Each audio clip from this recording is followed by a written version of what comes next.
Hai Besti, Japan Edition with Cindy. Sekarang aku bakal nunjukin pemandangan yang indah banget, yang langka banget dan spektakuler. Nah, aku bakal ajak kalian melihat ungkai. Ungkai itu kayak lautan awan gitu.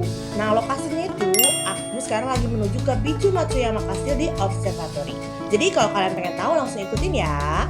Oke, jadi pertama-tama aku bakal jelasin apa itu ungkai. Jadi ungkai adalah dalam bahasa Jepang itu berarti lautan awan atau lautan kabut, sebuah fenomena alam indah ketika awan berkumpul di bawah pengamat, seringkali terlihat di tempat tinggi seperti gunung atau gedung. Gimana, menarik kan? Kita bawanya sampai pagi, ini jam 5 lewat 46, sedangkan kalau diprediksi itu sunsetnya di jam 6 lewat 11 ya, dan memang agak gelap. Oke, kita udah mulai sampai di Observatorium Ungkai, berada di luar area kastil. Nah, jadi kita tuh bisa lihat pemandangan kastil beserta ungkainya kayak gini nih. Jadi kalau memang kita pas dapat ungkai, kita tuh bisa lihat pemandangan seindah ini. Tapi kalian tuh penasaran gak sih? Kenapa sih kadang susah banget kita bisa lihat ungkai? Jadi itu dipengaruhi oleh beberapa faktor. Jadi aku bakal jelasin satu-satu ya. Yang pertama, ungkai itu adanya dari subuh hingga jam 8 pagi. Yang kedua, akhir September sampai awal April biasanya ada ungkai. Tapi kabut tebalnya itu terutama di akhir Oktober sampai awal Desember. Nah, terus kondisi untuk bisa melihat ungkai itu gimana sih? Kalian penasaran nggak? Karena emang ungkai itu sesusah itu dapatnya. Tapi kemungkinan kondisi yang bisa kita lihat itu gimana sih? Nah, jujur nih aku penasaran. Tapi berdasarkan riset, kemungkinan munculnya itu 2-3 hari setelah hujan. Jadi mungkin kalau kalian pas datangnya musim hujan, nah kalian bisa kira-kira lah. Terus ada reminder nih buat kalian. Oke, jadi remindernya adalah lokasinya tuh berbeda dari Gunung Gagu dan banyak monyet liar. Jadi harus hati-hati ya. Segininya banget kita pengen lihat ungkai. Dari bulannya, jamnya. Tapi emang selangkah itu ya Besti untuk lihat ungkai. Menurut kalian gimana? Kita bisa nggak ya lihat ungkai? Oke, sekarang kita udah sampai di observation deck. Kayak gini kurang lebih. Tuh banyak juga wisatawan yang udah datang untuk melihat ungkai yang cantik itu. Tapi sepertinya aku lihat-lihat ini kayaknya ungkainya belum kelihatan nih. Ungkainya mana ya? Jangan-jangan setelah aku mendaki ini tidak ada ungkainya nih. Oke, kita coba tunggu dulu ya Bes. Nah, tapi jangan khawatir. Kita bisa trekking sekitar 2 menit aja.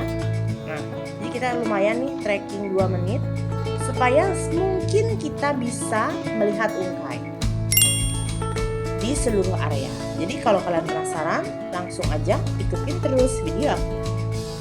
Jadi setelah aku pikir-pikir dan aku riset, jadi untuk lihat ungkai itu memang tergantung faktor keberuntungan juga nih. Jadi meskipun kalian udah mengikuti waktu yang aku bilang, bulan yang aku bilang, kalau kalian nggak beruntung emang nggak bisa lihat. Terus juga ungkainya tuh emang nggak muncul tiap hari. Jadi memang di waktu-waktu tertentu dan hari-hari tertentu yang tergantung balik lagi keberuntungan ya.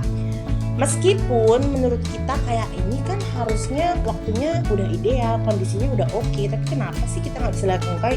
Ya kembali lagi ke faktor keberuntungan. Jadi semua tuh tergantung oleh alam dan emang kita dikasih lihat apa enggak nih meskipun kita udah sampai trekking jauh-jauh. Nah, terus better kalau kalian mau kesini juga better tuh pakai mobil pribadi karena emang susah banget dijangkau oleh transportasi umum. Tapi emang biasanya kalau di Jepang kalau emang wisata-wisata yang kayak gini tuh emang kalian tuh harus pakai mobil sih. Oke, jadi aku bakal ajak, bukan aku sih, Alex yang akan ajak kalian ke tempat yang bisa lihat ungkai. Oke, langsung ikutin aja ya. Dan guys, kita menggunakan spot yang dari sisi lain dan ya ada lautan awan. Cuma treknya agak lumayan.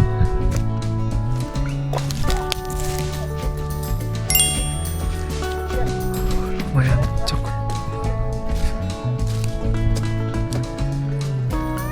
Wow, guys. Ada ungkai.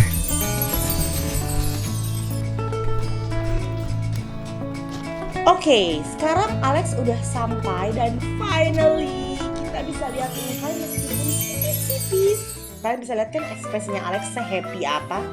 Ini dia ungkai tipis-tipis yang bisa kita lihat. Wah, indah banget kan. Tuh dia ungkainya yang aku tandai gitu. Jadi emang seindah itu, apalagi kalau emang benar-benar full ungkai seperti yang kalian bisa lihat di internet sebelum-sebelumnya. Coba kalian lihat ungkai di lokasi ini yang memang kalau pas banyak tuh cantik banget. Nih, dan ini pas sunrise. Jadi aku kesini tuh memang pas sunrise. Lihat cantik itu kan ungkainya. Jadi kalau kalian pecinta alam, pecinta lingkungan, wajib banget kesini kalau bosen ke city-city tour aja. Oke, jadi kalian penasaran gak sih gimana sih proses terbentuknya ungkai? Oke, aku bakal jelasin ke kalian kira-kira gimana sih proses terbentuknya ungkai. Oke, yang pertama itu adalah sumber uap air. Nah, jadi udara di permukaan terutama di lembah atau dekat sungai mengandung banyak uap air. Ini terjadi kalau lingkungan cukup lembab. Uap air ini penting sebagai bahan baku dan untuk jadi awan. Yang kedua adalah pendinginan udara saat malam. Jadi saat malam suhu di permukaan turun drastis, udara mendingin sehingga jenuh. Karena suhunya turun, uap air berubah menjadi butiran air kecil mulai terbentuk awan rendah. Nah, yang ketiga itu adalah terbentuknya lapisan inversi. Jadi ini bagian kunci terbentuknya ungkai ya. Ada lapisan udara hangat di atas lapisan udara yang lebih dingin. Nah, keadaan ini disebut inversi suhu. Jadi lapisan hangat di atas berperan sebagai atap langit yang menghambat awan naik ke atas. Dan akhirnya terbentuklah lautan awan. Kalau kalian di bawah lapisan awan, yang kalian lihat cuma kabut. Kalau kalian di atas ketinggian bukit atau gunung, baru kalian bisa lihat permukaan awan yang tampak seperti laut putih dari atas. Nah, laut awan ungkai seperti ini nih. Jadi ini benar-benar pemandangan yang indah banget. Seperti tadi aku bilang, aku subuh-subuh banget kesini karena emang benar-benar pengen lihat ungkai, meskipun ungkainya nggak sebanyak yang aku ekspektasikan ya. Nih, jadi kalian harus sampai di atasnya untuk bisa benar-benar lihat ungkai. Jadi yang seperti aku bilang, kalau kalian di bawah lapisan awan, yang kalian lihat cuma kabut. Kalau kalian di ketinggian, kalian akan lihat permukaan awan yang tampak seperti laut putih dari atas. Nah, sekarang jenis-jenis ungkai. Oke, kita masuk ke jenis-jenis ungkai. Yang pertama adalah lautan awan kabut radiasi. Jadi itu malam hari panas dari permukaan tanah dilepaskan ke udara. Terus karena panas hilang, permukaan tanah menjadi dingin. Udara lembab di dekat tanah ikut mendingin. Terus uap air di udara berubah menjadi kabut atau awan rendah. Nah, kayak gitu kira-kira ya. Selanjutnya itu ada lautan awan setelah hujan. Jadi hujan berhenti, setelah hujan tanah dan permukaan menjadi basah, banyak uap air tersimpan di permukaan. Terus udara lembab dari tanah, suhu turun di malam hari dan pagi hari, kabut terperangkap di cekungan dan awan hujan menjauh. Nah, terus yang ketiga itu ada lautan awan dengan kabut adveksi. Jadi ini adalah ungkai yang terbentuk karena perpindahan adveksi, udara hangat dan lembab yang bergerak ke atas permukaan yang lebih dingin dan mendingin dari bawah dan berubah menjadi kabut tebal. Nah, kira-kira seperti itu jenis-jenis ungkai. Jadi kalau kalian lagi ke Jepang, jangan lupa mampir ke tempat yang aku rekomendasiin ini ya. Bye bestie.